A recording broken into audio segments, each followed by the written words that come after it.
نبی علیہ السلام نے فرمایا میرے پاس ایک جانور لایا گیا براق جو گدھے سے بڑا اور خچر سے چھوٹا تھا. اس کا قدم وہاں پڑتا تھا جہاں اس کی نگاہ پڑتی تھی. اتنی یعنی سپیڈ میں وہ چلنے والا اڑنے والا جانور تھا. میں جبرائیل علیہ السلام کے ساتھ اس پر سوار ہو گیا. میں کچھ چلا تھا تو جبرائیل علیہ السلام نے عرض کی اے اللہ کے نبی اتریے اور یہاں پر نماز پڑھیے. میں اترا اور میں نے وہاں پر نماز پڑھی. یعنی نبی علیہ السلام کو نمازیں تو معراج میں ملی ہیں لیکن اس سے پہلے بھی آپ نفلی نماز تو پڑھتے تھے. 2 رکعت آپ نے پڑھی. پھر جبرائیل علیہ السلام نے عرض کیا اللہ کے محبوب صلی اللہ علیہ وآلہ وسلم آپ جانتے ہیں میں نے آپ کو جو نماز پڑھائی ہے یہ جگہ کون سی ہے؟ پھر خود ہی فرمانے لگے عرض کرنے لگے اے اللہ کے محبوب یہ طیبہ ہے مدینہ شریف جو ان قریب آپ کی ہجرت گاہ بنے گا. یعنی ہجرت سے پہلے واقعہ معراج ہوا ہے. نبی اسلام کو پہلے اللہ نے دکھا دیا کہ آپ نے الٹیمیٹلی یہاں پہ آنا ہے. پھر نبی اسلام کہتے ہیں ہم دوبارہ براق پہ سوار ہوئے. پھر تھوڑی دور جا کے مجھے جبرائیل نے کہا اتریے اور یہاں پہ بھی نماز پڑھیے. پہلے مدینہ شریف پڑھائی جہاں پہ نبی علیہ السلام کی قبر بننی تھی. نبی علیہ السلام کا مسکن وہ شاعر اللہ میں داخل. میں نماز پڑھ کے فارغ ہوا تو پوچھا جبرائیل نے کہا اللہ کے رسول آپ کو پتا ہے یہ جگہ کون سی ہے؟ تو پھر خود ہی اس نے عرض کی کہ یہ طور سینا ہے جہاں پہ موسیٰ علیہ السلام سے اللہ نے کلام کیا تھا. یعنی موسیٰ علیہ السلام کی جگہ شاعر اللہ. پھر کہتے ہیں میں دوبارہ سے سوار ہوا. پھر ایک اور جگہ جا کر انہوں نے روکا اور کہا یہاں پہ بھی نماز پڑھے. وہاں پر بھی نماز پڑھی اور پھر کہا یا رسول اللہ آپ کو پتا ہے یہ جگہ کون سی ہے؟ اور پھر خود ہی کہا یہ بیت اللحم ہے جہاں پہ عیسیٰ علیہ السلام پیدا ہوئے تھے. عیسیٰ علیہ السلام کی پیدائش کی جگہ بھی شاعر اللہ ہے. تو میرے نبی علیہ السلام کی قبر مبارک شاعر اللہ نہیں ہے؟ نبی علیہ السلام کی نماز پڑھنے کی جگہ شاعر اللہ نہیں ہے؟ اگر واتخذوا من مقام ابراہیم مصلی شاعر اللہ میں. تو پھر نبی علیہ السلام کہتے ہیں کہ میں نے وہاں پہ بھی جب نماز پڑھی پھر میں بیت المقدس میں گیا. وہاں پہ اللہ نے میرے لیے تمام نبیوں کو پہلے ہی جمع فرمایا ہوا تھا. لیکن یہ برزخی معاملہ تھا. جسمانی معراج ہوئی ہے لیکن وہاں کے لوگوں کو نہیں پتا چلا. ورنہ 1 لاکھ کے قریب بندہ اگر جہلم شہر میں جمع ہو جائے تو پورے شہر میں ایک بار ہلچل نہیں بچ جاتی. وہاں کسی کو پتا نہیں چلا. اللہ نے پردہ رکھا ہوا تھا. اللہ نے تمام انبیاء کو میرے لیے وہاں پر جمع فرمایا. چنانچہ جبرائیل علیہ السلام نے مجھے آگے کر دیا اور میں نے ان کی امامت فرمائی. یہ ایک ڈکلیئرڈ تھا اللہ کی طرف سے ایک سمبل تھا کہ امام الانبیاء ہیں ہمارے محبوب صلی اللہ علیہ وآلہ وسلم. اور یہ والا جو پورشن ہے نا امام الانبیاء والا یہ صحیح مسلم میں بھی موجود ہے انٹرنیشنل نمبر کے مطابق 430 جس میں نبی علیہ السلام کہتے ہیں کہ کفار مکہ نے واقعہ معراج کے بعد مجھ سے جب پوچھا کہ اچھا تم کہتے ہو میں راتوں رات ہو کے ہوں بتاؤ بیت المقدس کے دروازے کتنے ہیں اس کی سیڑھیاں کتنی ہیں اس کا کلر کتنا ہے. اب میں یہ سیڑھیاں پچھلے 7-8 سال سے چڑھ رہا ہوں مجھے آپ پوچھیں تو میں نہیں بتا سکتا. اور ایک شخص ایک رات کے لیے گیا وہ کیسے بتائے گا؟ حضور کہتے ہیں میں اتنا پریشان ہوا کہ اعلان نبوت کے بعد کبھی اتنا پریشان نہیں ہوا تھا کہ میں ان کے سوالوں کے جواب نہیں دے سکوں گا. تو اللہ تعالیٰ نے بیت المقدس اٹھا کے میرے سامنے کر دیا. مدینہ شریف سے بیت المقدس نظر آ رہا ہے. وہ جو مجھ سے پوچھتے تھے میں دیکھ کے بتا رہا تھا. اس سے پتا چلا کہ نبی علیہ السلام کو علم غیب نہیں تھا بلکہ اللہ تعالیٰ غیبی خبریں عطا فرماتا تھا اور اس ایک خاص موقع پر وہ غیبی چیز دکھا دیتا تھا.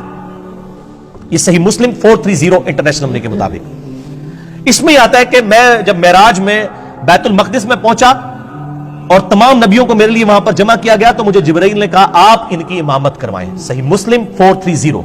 تو میں نے ان کی امامت کروائی اور بڑے رقت انگیز الفاظ ہیں. حضور کہتے ہیں میں نماز پڑھ کے جب فارغ ہوا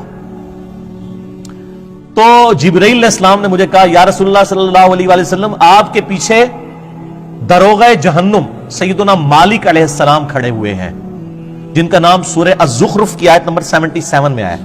داروغہ جہنم داروغہ جنت ہے رضوان اور داروغہ جہنم مالک. آپ کے پیچھے مالک کھڑے ہیں داروغہ جہنم. تو اے اللہ کے محبوب آپ ان کو سلام کیجئے. نبی علیہ السلام کہتے ہیں میں مڑ کے جب سلام کرنے لگا تو اس نے پہلے ہی مجھے کہہ دیا السلام علیکم.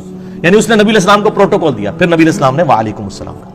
یعنی اس کائنات میں جتنے فرشتے ہیں جتنے انبیاء ہیں وہ نبی علیہ السلام کا احترام کرتے ہیں. یعنی داروغہ مالک نے یہ انتظار نہیں کیا کہ حضور میری طرف متوجہ ہو کے مجھے سلام میں پہل کریں. جیسے حضور مڑے ان کا السلام علیکم یا رسول اللہ صلی اللہ علیہ وآلہ وسلم. سبحان ربک رب العزت عما یصفون وسلام علی المرسلین والحمد للہ رب العالمین.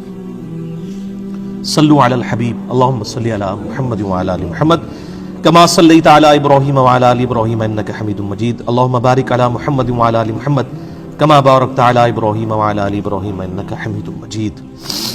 اچھا یہ حکمت کیا تھی نبیوں کو وہاں جمع کرنے میں؟ یہ بھی ٹروتھ میں ریویل معراج والے لیکچر میں نے کیا, میں آج بھی کر دیتا ہوں. سورہ آل عمران کی آیت نمبر ہے 81. اعوذ باللہ من الشیطان الرجیم, بسم اللہ الرحمن الرحیم. وَإِذْ أَخَذَ اللَّهُ مِيثَاقَ النَّبِيِّينَ, اور وہ وقت یاد کرو جب اللہ نے تمام نبیوں سے, ان کی روحوں سے یہ عہد لیا تھا. لَمَا آتَيْتُكُم مِّن كِتَابٍ وَحِكْمَةٍ, جب میں تمہیں کتاب اور حکمت دے کر بھیجوں. ثُمَّ جَاءَكُمْ رَسُولٌ مُصَدِّقٌ لِمَا مَعَكُمْ, اور تم پیغمبر ہو اور تمہاری پیغمبری کے دوران کوئی اور رسول آ جائے جو تمہاری تصدیق کرے.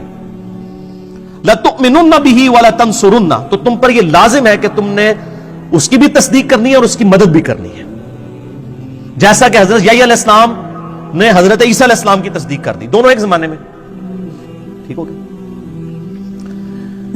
تو اسی طریقے سے اللہ تعالیٰ فرما رہا ہے جو کوئی بھی پیغمبر ہے, اور اسی کا کلائمیکس یہ ہے کہ اگر میرے نبی آ جائیں صلی اللہ علیہ وآلہ وسلم تو تم تمام نبیوں نے ان کی تصدیق کرنی ہے. اب بڑے سخت الفاظ ہیں. قال اقررتم, اے نبیوں کیا اقرار کرتے ہو, وَأَخَذْتُمْ عَلَى ذَلِكُمْ إِسْرِي, اور اس پہ میرا یہ بھاری ذمہ اٹھاتے ہو کہ جب نبی علیہ السلام تمہاری زندگی میں آ جائے تو تم نے ان کی مدد بھی کرنی ہے اور ان پہ ایمان بھی لانا ہے. اللہ اکبر.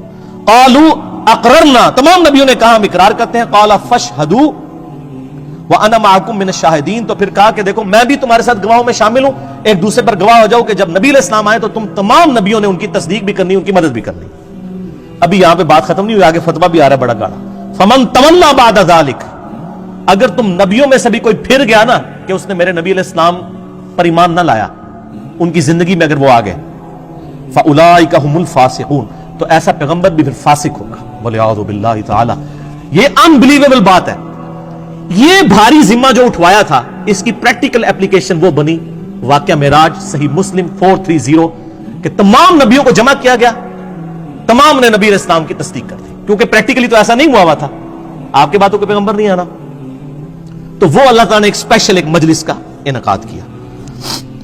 اچھا, یہ جو آیا لِنُرِيَهُ مِنْ آیَاتِنَا, انہی آیات میں سے ایک اور آیت اللہ نے دکھائی. صحیح مسلم میں دو حدیثیں ہیں انٹرنیشنل نمبر کے مطابق 6157 اور 6158, کہ نبی علیہ السلام فرماتے ہیں واقعہ معراج کے دوران میں جب بیت المقدس کی طرف جا رہا تھا, سرخ ٹیلے کے پاس میں نے موسیٰ علیہ السلام کو دیکھا اپنی قبر میں, ہوا قائم یصلی فی قبری, وہ اپنی قبر میں کھڑے ہو کر نماز پڑھ رہے تھے. یہ صحیح مسلم 6157 اور 6158. تو موسیٰ علیہ السلام کو اپنی قبر میں نماز پڑھتے ہوئے نبی علیہ السلام نے اس واقعہ معراج میں دیکھا. باقی یہ انتہائی انٹرسٹنگ چیز ہے. واقعہ معراج پہ آپ جتنی بھی کتابیں پڑھیں آپ کو زیادہ تر کہانیاں ملیں گی. میں نے محنت کر کے ہفتوں لگا کے آلموسٹ 4-5 گھنٹے کی یہ 3 نشستوں میں ریکارڈنگ کروائی ہے. مسئلہ نمبر 126 ABC. آپ کا دل خوش ہو جائے گا. واقعہ معراج پہ آپ کو اس کے بعد کوئی کتاب اور آپ سینکڑوں لیکچرز بھی سنیں, وہ چیزیں نہیں ملیں گی انشاءاللہ جو میں نے اس میں ریکارڈ کروا دی ہیں, وہ ضرور دیکھیے گا.